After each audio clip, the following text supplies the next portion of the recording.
గజియాబాద్లో 6 పాకిస్తాన్కి గూఢచర్యం చేస్తున్నటువంటి వ్యక్తుల్ని అదుపులోకి తీసుకున్నారు. అందులో 5 పురుషులు, ఒకరేమో మహిళ. ఢిల్లీ కంటోన్మెంట్ రైల్వే స్టేషన్లో ఒక హిడెన్ కెమెరాస్ ని వీళ్ళు అమర్చారు. ఆ హిడెన్ కెమెరాస్ సోలార్ ప్యానెల్ తో నడిచేటువంటి హిడెన్ కెమెరాస్. సో ఎటువంటి ఎలక్ట్రిసిటీతో సంబంధం లేకుండా సోలార్ ప్యానెల్ తో ఉన్నటువంటి కెమెరాస్ ని అక్కడ ఇన్స్టాల్ చేసి మిజోరాంలో ఉన్నటువంటి భారత వ్యతిరేక శక్తులు మిలిటెంట్ గ్రూప్స్ కి కలిసి వాళ్ళకి డ్రోన్స్ సరఫరా చేసినట్టుగా మనకు తెలుస్తోంది. నమస్తే, వెల్కమ్ టు రైట్ యాంగిల్. ఒకవైపు ఇరాన్ యుద్ధంతో మనందరి దృష్టి అంతా కూడా పశ్చిమాసియా దేశాలపైనే ఉంటే, మరొక వైపు భారత్లో ఒక భారీ విధ్వంసానికి పథక రచన చేస్తున్నాయా అని అనిపిస్తోంది కొన్ని సంఘటనలు చూస్తూ ఉంటే. గజియాబాద్లో నిన్న 6 పాకిస్తాన్ గూఢచారుల్ని అరెస్ట్ చేశారు. పాకిస్తాన్కి అనేక సమాచారాన్ని, ముఖ్యంగా విలువైనటువంటి చాలా ఇంపార్టెంట్ డిఫెన్స్ సమాచారాన్ని చేరవేస్తున్నటువంటి వ్యక్తుల్ని గజియాబాద్లో పోలీసులు అదుపులోకి తీసుకున్నారు. ఇంకోవైపు ఈశాన్య రాష్ట్రాల్లో మిజోరాంలో అసలు ఎటువంటి చాలా రెస్ట్రిక్షన్స్ ఉంటాయి అక్కడికి వెళ్ళాలంటే. అండ్ మిజోరాం అనేది మయన్మార్ బార్డర్లో ఉంది. అక్కడ ఉన్నటువంటి మిలిటెంట్ గ్రూప్స్ని కలిసినటువంటి అండ్ వాళ్ళకి డ్రోన్ సాయం చేసినటువంటి 7 విదేశీయుల్ని ఎన్ఐఏ అరెస్ట్ చేసింది. ఈ రెండు వార్తలు ఒకవైపు ఉంటే, మొన్నీ మధ్యనే దక్షిణాది రాష్ట్రాల్లో లష్కర్ ఎ తోయిబా, జైషే మహమ్మద్ ఈ 2 సంస్థలు కూడా దక్షిణాది రాష్ట్రాలను వాళ్ళ డెన్గా చేసుకొని ఇక్కడ కార్యకలాపాలు మొదలు పెట్టాలని, అండ్ ఉత్తరాదిలో ఎక్కువగా ఇబ్బందికరమైన వాతావరణం ఉంది కాబట్టి దక్షిణాదిని బేస్ చేసుకుని ఇక్కడ అపీజ్మెంట్ పాలిటిక్స్ ఎక్కువగా ఉంటాయి కాబట్టి ఈ రాష్ట్రాలని బేస్ చేసుకునే టెర్రరిస్ట్ కార్యకలాపాలు విస్తరించాలని ప్లాన్ చేసినట్టుగా ఇంకో కథనం వచ్చింది. సో ఈ 3 అంశాలకు సంబంధించిన వివరాలు చూస్తే చాలా భయానకమైన పరిస్థితులే ఉన్నాయి. ఒక రకంగా చెప్పాలంటే పశ్చిమాసియా దేశాలపైన మన దృష్టి అంతా ఉన్న టైంలో అండ్ ఇక్కడ ఉన్నటువంటి అనేక, ముఖ్యంగా ఎల్పిజి క్రైసిస్ అని, పార్లమెంట్ సెషన్స్ నడుస్తున్న నేపథ్యంలో ఇవన్నీ జరుగుతుంటే, ఇంకోవైపు చాప కింద నీరులా ఉగ్రవాదాన్ని విస్తరించే ఒక ప్రయత్నాలు కూడా జరుగుతున్నాయి. సరే, వివరాల్లోకి వెళితే ఫస్ట్ విదేశీయుల అరెస్ట్కి సంబంధించిన వివరాలు చెప్తాను నేను. NIA, national investigative agency 7 foreign నేషనల్స్ని అరెస్ట్ చేశారు, విదేశీయుల్ని అరెస్ట్ చేశారు. అందులో 6 ఉక్రెయిన్ దేశస్తులు, ఒకరు అమెరికన్. ఈ 7 ఏంటంటే వీళ్ళని ఎక్కడ అదుపులోకి తీసుకున్నారంటే లక్నో, ఢిల్లీ, కోల్కతా ఎయిర్పోర్ట్ల దగ్గర వీళ్ళని అదుపులోకి తీసుకోవడం జరిగింది. అండ్ ఈ 7 కూడా మిజోరాంకి వెళ్ళినట్టు, మిజోరాం నుంచి మయన్మార్కి వెళ్ళినట్లు, ఆ మయన్మార్లో ఉన్నటువంటి భారత వ్యతిరేక శక్తులు అండ్ అదేవిధంగా మిజోరాంలో ఉన్నటువంటి భారత వ్యతిరేక శక్తులు మిలిటెంట్ గ్రూప్స్కి కలిసి వాళ్ళకి డ్రోన్స్ సరఫరా చేసినట్టుగా మనకు తెలుస్తోంది. ప్రాథమిక సమాచారం ప్రకారం వాళ్ళని ఇప్పుడు పోలీసులు అదుపులోకి తీసుకున్నారు, 7 విదేశీయుల్ని. సో ఇప్పటికే నార్త్ ఈస్ట్కి సంబంధించి పెద్ద చర్చ నడుస్తోంది. అటు ఇంతకుముందు మనం మొహమ్మద్ యూనస్ గవర్నమెంట్ ఉన్నప్పుడే చిట్టగాంగ్ పోర్ట్ సమీపంలో ఉన్నటువంటి కాక్సస్ బజార్ అంటారు, అక్కడ చిట్టగాంగ్లోని కాక్సస్ బజార్లో అక్కడ అమెరికా ట్రూప్స్ వచ్చి మిలిటరీ ఎక్సర్సైజెస్ ఏవో చేశాయి మొహమ్మద్ యూనస్ టైంలో.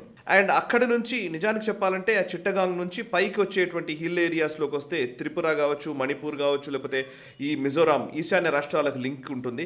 సో ఈశాన్య రాష్ట్రాల్లో మిజోరాం, నాగాలాండ్, అరుణాచల్ ప్రదేశ్ ఇట్లాంటి ప్రాంతాల్లో క్రిస్టియన్ పాపులేషన్ ఎక్కువగా ఉంటుంది. సో దీన్ని ఒక క్రిస్టియన్ స్టేట్గా, క్రిస్టియన్ దేశంగా ఏర్పరచాలనే ఒక ఆబ్జెక్టివ్ తోటి చాలా కాలంగా సిఐఏ అక్కడ ఆపరేషన్స్ నిర్వహిస్తుందన్న విషయం గురించి నేను ఇంతకుముందు చాలా వీడియోల్లో చెప్పాను. సో ఇప్పుడు అందులో భాగంగానే వీళ్ళందరూ వచ్చారా. మొన్ననే మణిపూర్లో కుకీలకి, మైతీలకి ఉన్నటువంటి గొడవ మనకు తెలుసు. సో అందులో ఖచ్చితంగా క్రిస్టియన్ ఇంటర్వెన్షన్ ఉంది.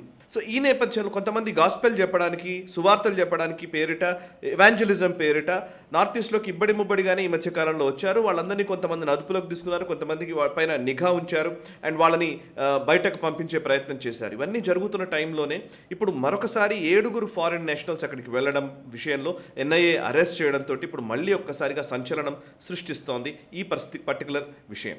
ఇక మరొక వైపు ఘాజియాబాద్లో జరిగినటువంటి సంఘటన ఏంటంటే, ఘాజియాబాద్లో 6 పాకిస్తాన్కి గూఢచర్యం చేస్తున్నటువంటి వ్యక్తుల్ని అదుపులోకి తీసుకున్నారు. అందులో 5 పురుషులు, ఒకరేమో మహిళ. ఇరామ్ అలియాస్ మహక్ అనే మహిళ, అదేవిధంగా సుహేల్ మాలిక్, పర్వీన్, రాజ్ వాల్మీకి, శివా వాల్మీకి, రితిక్ గంగ్వార్, వీళ్ళందరూ కూడా 6 పురుషులు. 6 ఉన్నారు మొత్తం, అందులో 5 పురుషులు, ఒక మహిళ.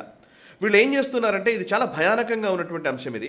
Military bases, railway stations, BSF, CRPF head quarters, ఎక్కడెక్కడైతే ఆర్మీకి సంబంధించినటువంటి మూవ్మెంట్స్ ఉంటాయో వాటిని వీడియోలు తీసి ఆ వీడియోల్ని వాట్సాప్లో లేదా సోషల్ మీడియా మాధ్యమాల్లో వాళ్ళు పాకిస్తాన్కి ఆ వీడియోల్ని చేరవేస్తున్నారు. ఒక వీడియోకి 5,000 నుంచి 8,000 చొప్పున వాళ్ళకి పాకిస్తాన్ పే చేస్తున్నట్టుగా తెలుస్తోంది. అండ్ వీళ్ళు ఎన్ని వీడియోల్ని పంపించారు, ఎంతమంది ఎట్లాంటి సమాచారం చేరవేశారు అనేది పెద్ద ప్రశ్నగా నెలకొంది. ఇందులో ఇంకా సీరియస్గా అనిపించే విషయం ఏంటంటే, ఢిల్లీ కంటోన్మెంట్ రైల్వే స్టేషన్లో ఒక హిడెన్ కెమెరాస్ని వీళ్ళు అమర్చారు. ఆ హిడెన్ కెమెరాస్ సోలార్ ప్యానెల్తో నడిచేటువంటి హిడెన్ కెమెరాస్. సో ఎటువంటి ఎలక్ట్రిసిటీతో సంబంధం లేకుండా సోలార్ ప్యానెల్తో ఉన్నటువంటి కెమెరాస్ని అక్కడ ఇన్స్టాల్ చేసి, మామూలు ఇన్ఫ్రాస్ట్రక్చరే అనుకుంటాం, సీసీటీవీలు ఉంటే ఎక్కడైనా సీసీటీవీలు ఉన్నాయేమో అనుకుంటారు, కానీ ఆ సీసీటీవీలకి ఆ పర్టికులర్ రైల్వే స్టేషన్లో ఉన్న భద్రతా సిబ్బందికి సంబంధం లేదు. ఇది ఈ పర్టికులర్ గూఢచారులుగా, స్పైలుగా పనిచేస్తున్నటువంటి వీళ్ళు, పాకిస్తాన్కి సంబంధించినటువంటి టెర్రరిస్టులు, వీళ్ళు ఇన్స్టాల్ చేసినటువంటి సీసీటీవీలు. ఆ సీసీటీవీల్లో వచ్చేటువంటి సమాచారాన్ని అంతా కూడా క్రోఢీకరించి వీళ్ళు పాకిస్తాన్కి పంపిస్తున్నట్టుగా తెలుస్తోంది. సో 5,000, 8,000 రూపాయలకు ఒక వీడియో చొప్పున సమాచారాన్ని సేకరిస్తున్నారు ఇప్పుడున్న పరిస్థితుల్లో. ఇక మరొక వైపు మొన్న మధ్యన మనం చూసాం, ఒక వ్లాగర్ పేరిట ఒక మహిళ కాశీ టెంపుల్లోకి అక్కడికి ఇక్కడికి వెళ్ళి ఏదో ట్రావెల్ వ్లాగ్ చేస్తున్నట్టుగా వెళ్ళి, ట్రావెల్ షోస్ చేస్తున్నట్టుగా, యూట్యూబ్లో ఏదో వీడియోలు చేస్తున్నట్టుగా వెళ్ళి, అందులో కీలకమైన సమాచారాన్ని, ఆ ముఖ్యంగా ఆలయాలు, లేకపోతే ఈ ఆర్మీకి సంబంధించినటువంటి కంటోన్మెంట్లు, లేకపోతే బిఎస్ఎఫ్ ఏరియాలు, చాలా రద్దీగా ఉండేటువంటి ప్రాంతాలు, హోటళ్ళు, లేకపోతే మాల్స్, వీటిని అప్పుడప్పుడు చిత్రీకరించేటువంటి విజువల్స్ మనం చూస్తూ ఉంటాం. వీటి ద్వారా కూడా పాకిస్తాన్ సమాచారాన్ని సేకరిస్తున్నట్టుగా సమాచారం. ఇప్పుడు ప్రస్తుతం ఏంటంటే, వాళ్ళకు రెక్కీ చేయడానికి, డైరెక్ట్గా వచ్చి చేయడానికి అవకాశం లేకుండా ఇప్పుడు వీళ్ళ ద్వారా సమాచారాన్ని సేకరిస్తున్నారు. నిజంగా మనం ముంబై అటాక్స్ చూస్తే 26/11 అటాక్కి ముందు డేవిడ్ హెడ్లీ కావచ్చు, మిగతా కొంతమంది వచ్చి ఇక్కడ ఫారినర్స్ రూపంలో వచ్చి ఇక్కడ వీడియోస్ అన్నీ చిత్రీకరించి ఆ railway station, Mumbai railway station, Chhatrapati Shivaji terminal కావచ్చు, లేకపోతే తాజ్ హోటల్ కావచ్చు, ఆ ఏరియా మొత్తాన్ని కూడా విజువల్స్ తీసుకొని వాటిని బేస్ చేసుకొని ఎక్కడి నుంచి ఎక్కడికి ఎంత దూరం ఉంటుంది, ఎక్కడ ఎంటర్ అయిన తర్వాత పోర్ట్లో లోపలికి వచ్చిన తర్వాత ఎక్కడ ఫస్ట్ అటాక్ చేయాలి, ఎవరెవరు ఎలా స్ప్లిట్ కావాలి అని ఒక మంచి ప్లాన్ చేసుకొని ముంబైలో ఉగ్రవాదులు వచ్చి ఈ మారణహోమం సృష్టించారు. సో అట్లాగే ఇప్పుడు కూడా ఎక్కడెక్కడ రద్దీ ప్రదేశాలు ఉన్నాయి, ఎక్కడికి వెళితే ఎలాంటి అటాక్ చేయొచ్చు, ఎంత విధ్వంసం సృష్టించవచ్చు అనే సమాచారం ఇవాళ వీడియోల రూపంలో వెళుతోంది.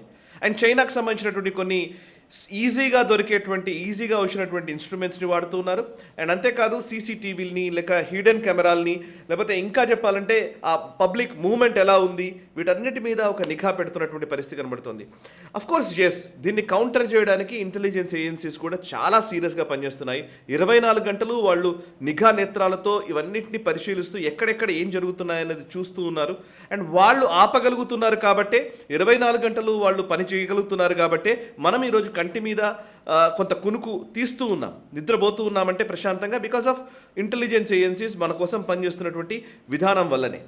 సో ఏది ఏమైనా ప్రస్తుతం అయితే కొంత ఒక రకంగా చెప్పాలంటే ఈ రెండు అంశాలు, ఒకవైపు గజియాబాద్లో స్పై నెట్వర్క్, ఇంకోవైపు ఈశాన్య రాష్ట్రాల్లో విదేశీయులు, మరొక వైపు సౌత్ ఇండియాను బేస్ చేసుకున్న లష్కర్ తైబా, జైషే మొహమ్మద్ లాంటి సంస్థలు కుట్రకు పాల్పడుతూ ఉండడం మనకు తెలుసు. విజయనగరంలోనే ఒక భారీ టెర్రరిస్ట్ మాడ్యూల్ని ధ్వంసం చేయడం జరిగింది.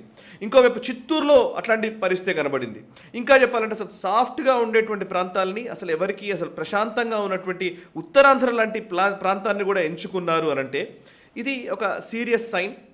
అఫ్కోర్స్ కొన్ని నెలల క్రితమే మనం చూసాము, ఢిల్లీ బ్లాస్ట్ కంటే ముందు అక్కడ ఒక పెద్ద టెర్రర్ మాడ్యూల్ని మన భారత నిఘా వర్గాలు దాన్ని బర్స్ట్ చేశాయి, intelligence agencies.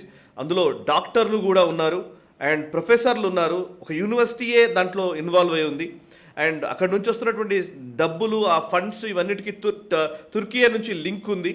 So Jaish-e Mohammed ఈ దేశంలో ఒక పెద్ద మారణహోమం సృష్టించడానికి జైషే మహమ్మద్ అటు లష్కర్ తైబా ప్రయత్నాలు చేస్తూ ఉన్నాయి. ఎందుకంటే ఆపరేషన్ సింధూర్లో చావు దెబ్బ తిన్నటువంటి పాకిస్తాన్ ఐఎస్ఐ ఇప్పుడు ఏదో విధంగా భారత్లో ఒక అలజడిని క్రియేట్ చేయాలని భావిస్తోంది. అండ్ మరొక వైపు అటు ఆఫ్ఘనిస్తాన్తో ఇబ్బంది పడుతున్నటువంటి పరిస్థితులు, ఆఫ్ఘనిస్తాన్ వైపు ఒక వార్ నడుస్తున్నటువంటి టైంలో ఇక్కడ ప్రాక్సీ వార్ చేయడానికి పాకిస్తాన్ ప్లాన్ చేస్తున్నట్టుగా సమాచారం వస్తోంది. ఒకవైపు పాకిస్తాన్ మాత్రమే కాదు, ఈవెన్ ఈశాన్య రాష్ట్రాల్లో అటు అమెరికా పాత్ర కూడా ఖచ్చితంగా ఉంది. అండ్ మరొక వైపు చైనా ఇంటర్వెన్షన్ కూడా ఇక్కడ ఉంది. చైనాని కంట్రోల్ చేయాలంటే ముఖ్యంగా ఈశాన్య రాష్ట్రాల్లో క్రిస్టియన్ స్టేట్గా ఏర్పరచుకోవడము, అదేవిధంగా అక్కడ కిందకు వస్తే సౌత్లోకి వస్తే ఈశాన్య రాష్ట్రాల నుంచి కొంచెం సౌత్ వెస్ట్లోకి వస్తే చిట్టగాంగ్ పోర్ట్ ఉంటుంది. అక్కడ నుంచి కొంచెం కిందకు వస్తే సెయింట్ మార్టిన్ ఐలాండ్ కావాలని వాళ్ళు అడుగుతున్నారు. సెయింట్ మార్టిన్ ఐలాండ్ ఎందుకు అడుగుతున్నారంటే ఈ మొత్తం కార్యకలాపాలు నిర్వర్తించడానికి వాళ్ళకు ఒక మిలిటరీ బేస్ ఈ ప్రాంతంలో కావాలి.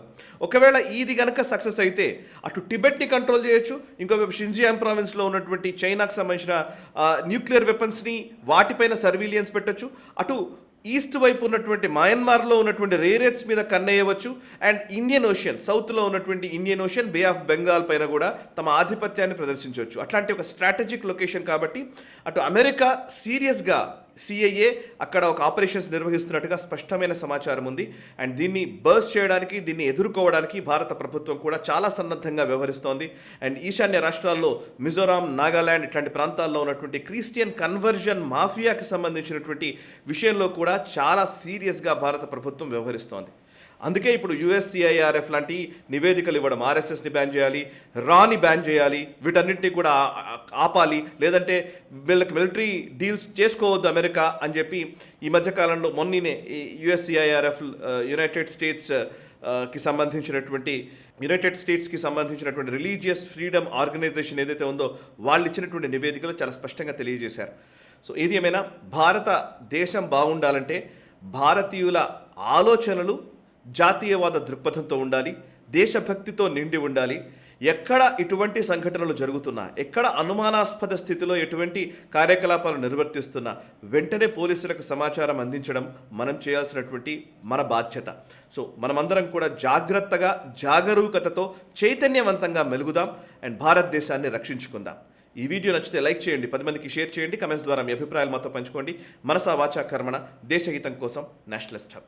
ఈ వీడియో మీకు నచ్చినట్టయితే లైక్ చేయండి, 10 మందికి షేర్ చేయండి, అలాగే కామెంట్ల రూపంలో మీ అభిప్రాయాలను మాతో పంచుకోండి. Nationalist hub group of channels ను సబ్స్క్రైబ్ చేసుకుని తెలుగునాట జాతీయవాద జర్నలిజాన్ని ప్రోత్సహించండి. ఈ వీడియో కింద ఉన్న బెల్ ఐకాన్ పై క్లిక్ చేయడం మర్చిపోవద్దు.